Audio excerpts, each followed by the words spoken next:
Acabamos de resolver este problema introductorio donde aprovechamos a la Luna como ejecutante de un movimiento circular, muy particular, porque es un movimiento circular y uniforme.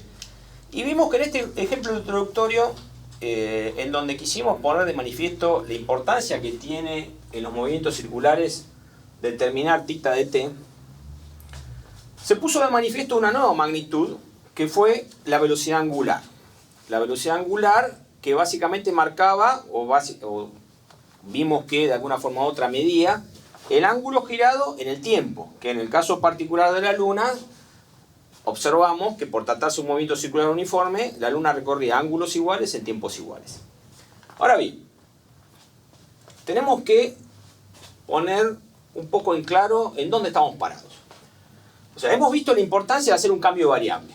Hemos visto la importancia que tiene tratar de observar el movimiento circular a través de otras variables. En este caso particular, θ de t. ¿Por qué? Porque el radio es constante. Entonces, si pensamos en esas coordenadas polares, de las dos coordenadas tenemos una sola, que es θ, que es el ángulo, porque el radio es constante.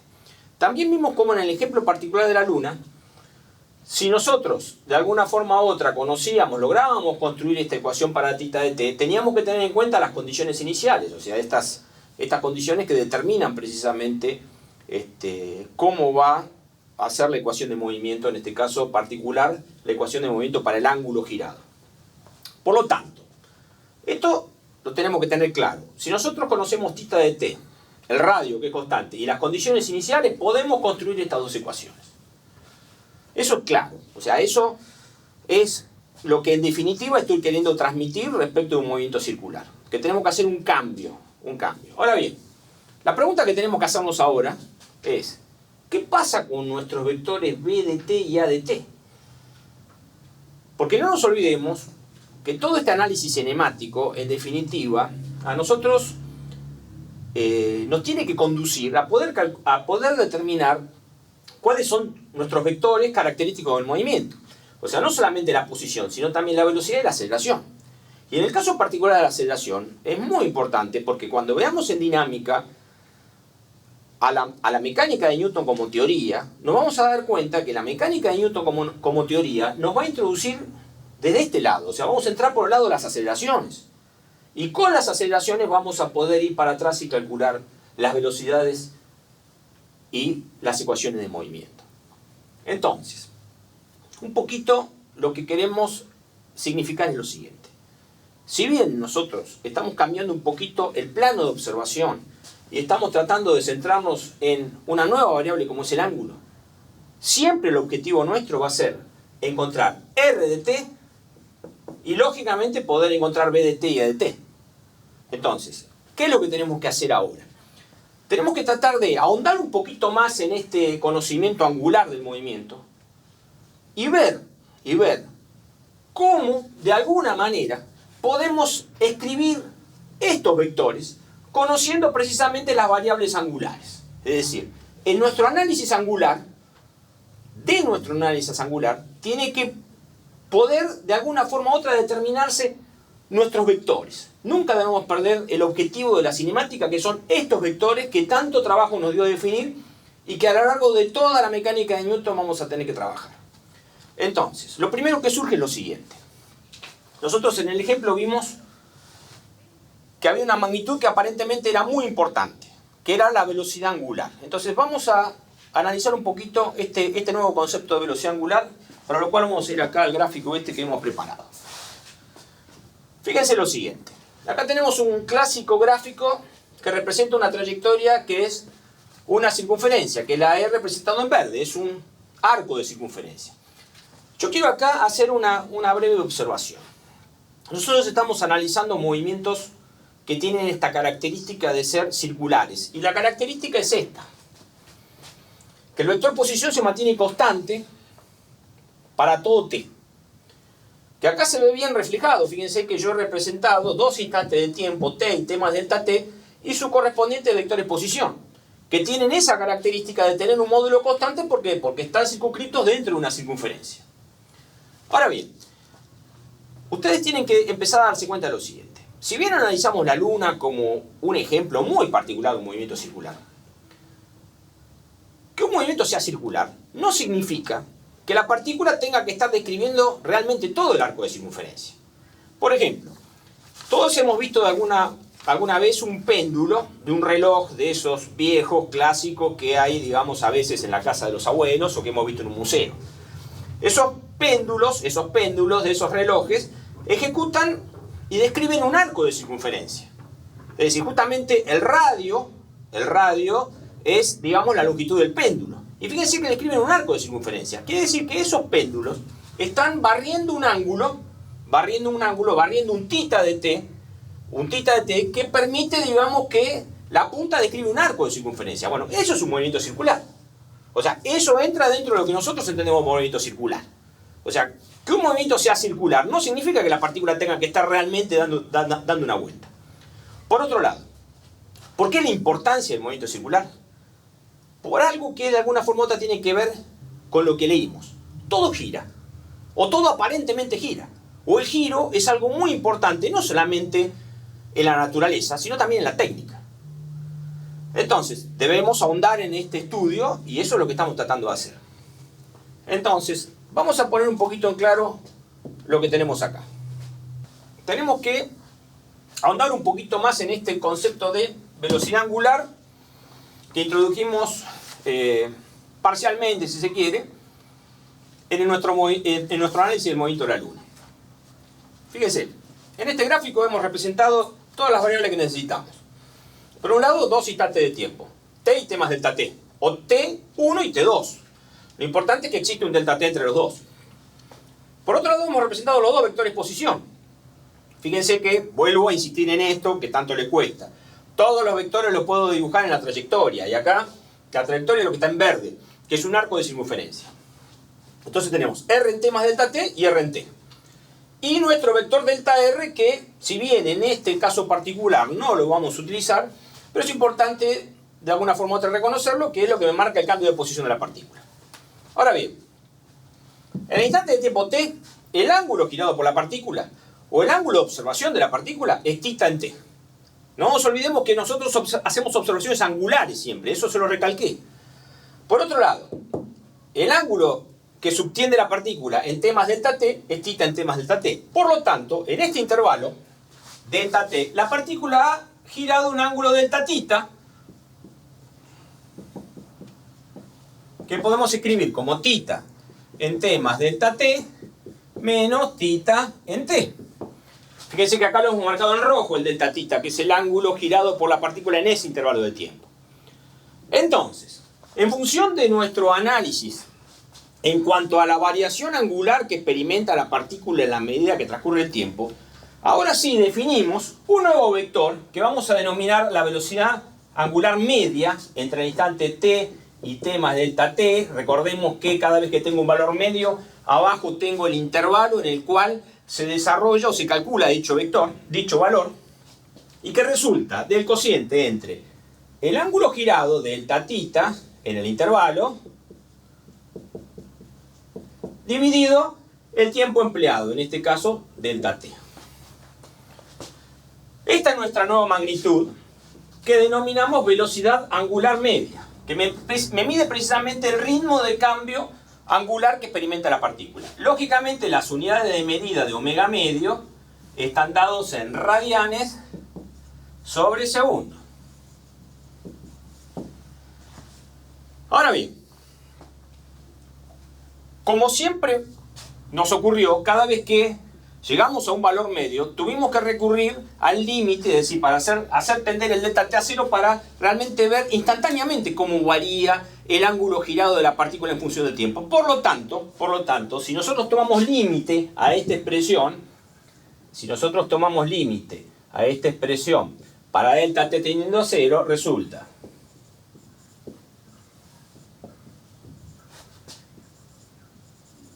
lo que entendemos por velocidad instantánea omega de t. Es decir, cómo instantáneamente está cambiando la posición angular de la partícula en la medida que transcurre el tiempo. Y este límite, tomado a esta expresión, tiene esta forma.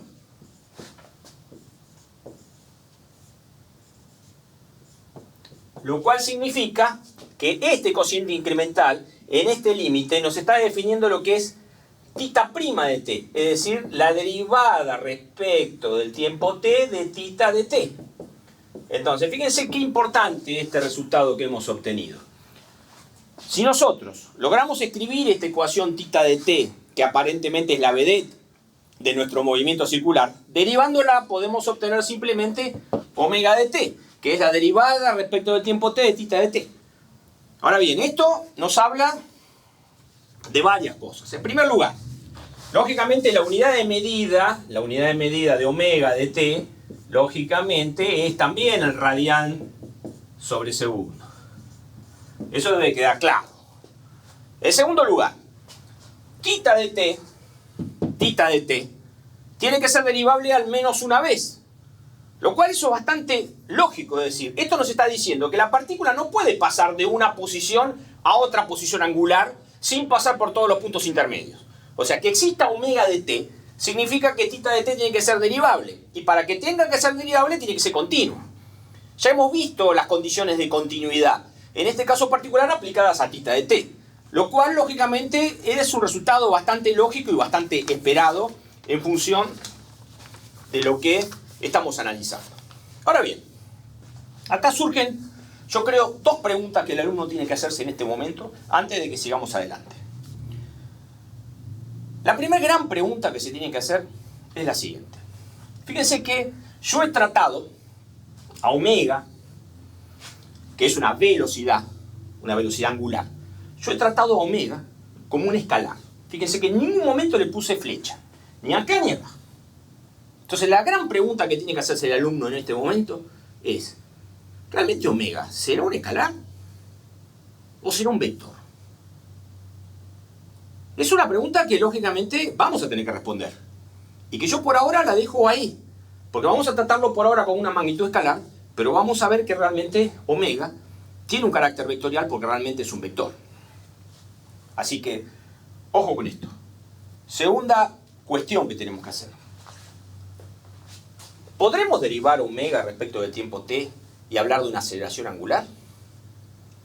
Yo creo que sí. Y es algo que nos vamos a dar cuenta un poquito más en la medida de que avancemos con este estudio del movimiento circular. Bueno, ¿cuál es el objetivo ahora? Nosotros dijimos que siempre nuestro objetivo iba a estar en nuestros conocidos vectores. Velocidad, aceleración en este caso particular. Entonces vamos a empezar con tratar de expresar la velocidad instantánea en un movimiento circular conociendo las variables angulares. En primer lugar tenemos que pensar lo siguiente. ¿Qué es lo que nosotros conocemos y qué es lo que nosotros en principio desconocemos del vector velocidad en un movimiento circular? Entonces, recordemos un poquito. El vector velocidad, v de t, tiene una dirección que es la de la tangente geométrica en el punto que ocupa la partícula para un instante de tiempo determinado. Entonces, fíjense lo siguiente. Yo acá les he preparado nuevamente una porción de trayectoria de un movimiento circular. Y si nosotros nos fijamos en un instante de tiempo t de dicho movimiento, la posición de la partícula para ese instante de tiempo t, lógicamente, está dado por r de t. No nos olvidemos que esto es un movimiento circular y, por lo tanto, el módulo de r de t es constante. Y es igual al radio de este arco de circunferencia que recorre la partícula. Ahora bien, ¿qué pasa con el vector velocidad? Nosotros ya algo sabemos, sabemos mucho del vector velocidad. Nosotros sabemos que el vector velocidad tiene una dirección que es la tangente geométrica en el punto de la trayectoria en donde yo estoy queriendo calcularla. Ahora bien, en el caso particular de una circunferencia, la tangente geométrica es perpendicular al radio. Entonces fíjense que es muy fácil determinar la dirección del vector velocidad considerando que siempre para cada punto va a tener que ser perpendicular al radio. Y el sentido del vector velocidad es el sentido de movimiento. Es decir, si la partícula se mueve para allá, el sentido va a ser hacia allá. Y si se mueve para acá, el sentido va a ser hacia acá. O sea que ya algo conocemos del vector velocidad. Lo que es la dirección y lo que es el sentido ya lo conocemos. Por lo tanto, ¿en qué estamos interesados? En calcular el módulo del vector velocidad. Y tratar de ver si podemos expresar ese módulo del vector velocidad en función de las variables angulares. Entonces, si queremos hacer eso, tenemos que ir a la definición de velocidad. Y de la definición de velocidad a ver qué es lo que podemos hacer. Entonces volvemos nuevamente acá, a nuestro gráfico que describe un poco más detalladamente el movimiento circular. Entonces, volvamos a lo que es la definición de la velocidad. Nosotros sabemos que la velocidad v de t, instantánea, la habíamos definido como el límite para delta t tendiendo a 0 del cociente de delta r dividido delta t. Esta era nuestra definición.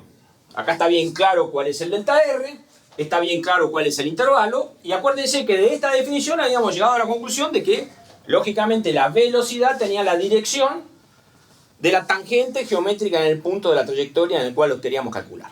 Ahora bien, yo dije que estábamos interesados en el módulo. Por lo tanto, nosotros lo que vamos a hacer ahora es hacer un análisis detallado a ver de cuánto vale el módulo de v de t partiendo de la definición. Si yo tomo módulo acá, tengo que tomar módulo acá.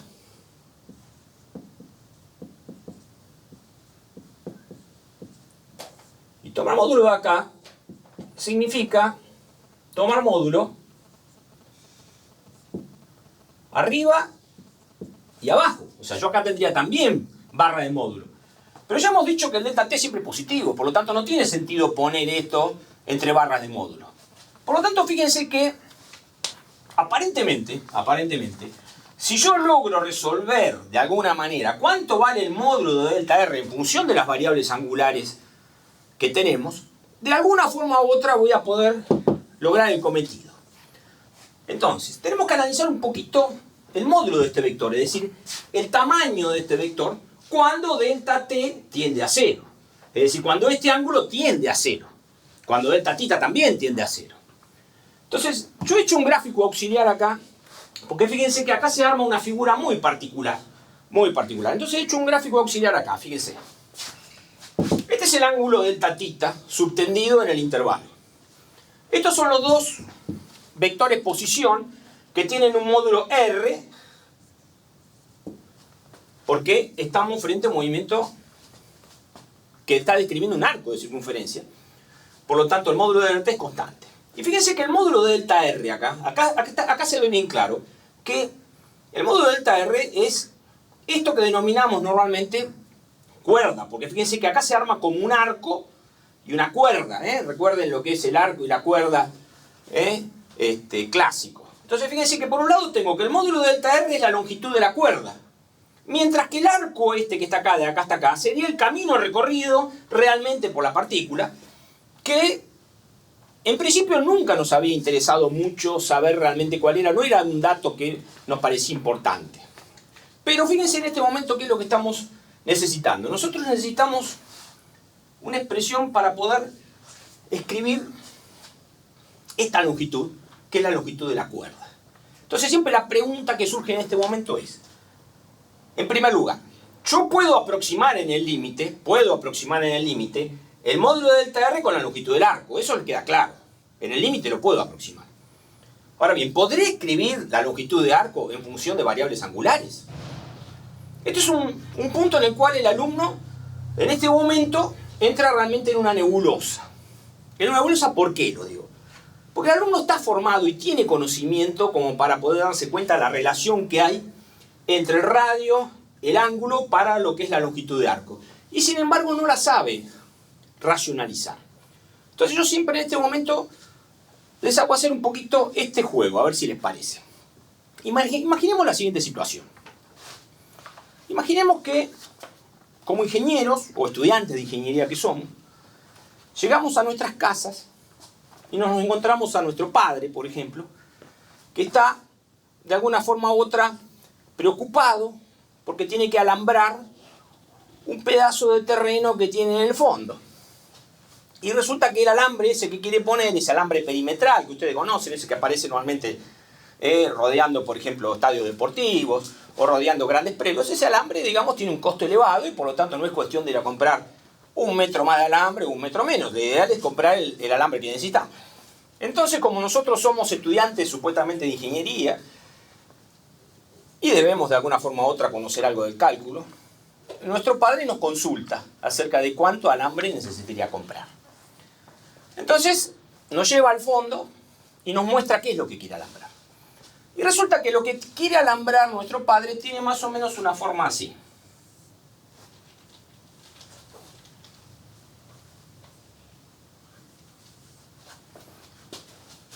O sea, fíjense que tiene una forma bastante rara porque se parece a una porción de pizza. Donde esto es un ángulo de 90 grados porque esto da contra los dos vecinos. Y como le quiere dar una forma interesante, digamos que él quiere construir un arco de circunferencia. Entonces nos pregunta a nosotros, él quiere poner alambre acá, acá y acá. Entonces nos pregunta, ¿cuánto alambre tengo que comprar?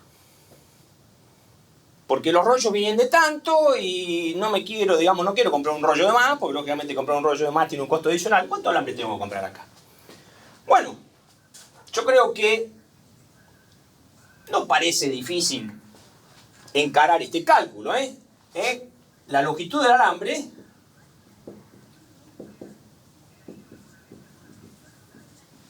sería, a ver qué les parece, sería esto, más esto, más esto. O sea que tengo, fíjense, lo podemos resumir en esto más esto me da 2R. Más esto que tengo acá, que va a ser la longitud del arco que tengo acá.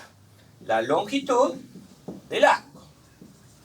Entonces, esto es fácil de calcular, o sea, podemos ir y medir y lo podemos calcular fácilmente. Ahora la pregunta es, ¿cuánto vale la longitud de este arco? Este ángulo vale pi sobre 2.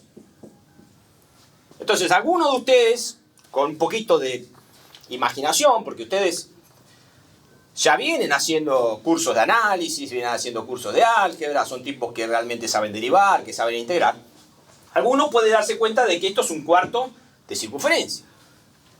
Esto es un cuarto de circunferencia. Entonces, la primera pregunta que viene en este momento es, ¿cuánto vale el perímetro de toda una circunferencia? ¿Cuánto vale este perímetro? Esto es algo que ustedes tienen que saber. Si esto es el radio, ¿cuánto vale todo este perímetro? Nosotros sabemos que el perímetro de esta circunferencia vale básicamente 2pi por el radio. Perfecto. Entonces, vamos a ir llegando acá. Este es el perímetro de toda la circunferencia. Entonces ahora les pregunto, ¿cuánto vale media circunferencia?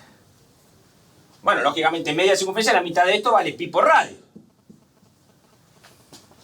Entonces yo pregunto, ¿y cuánto vale el perímetro de este cachito que está acá? Y bueno, lógicamente, el perímetro de este cachito que está acá, y la mitad de esto es pi sobre 2 por radio.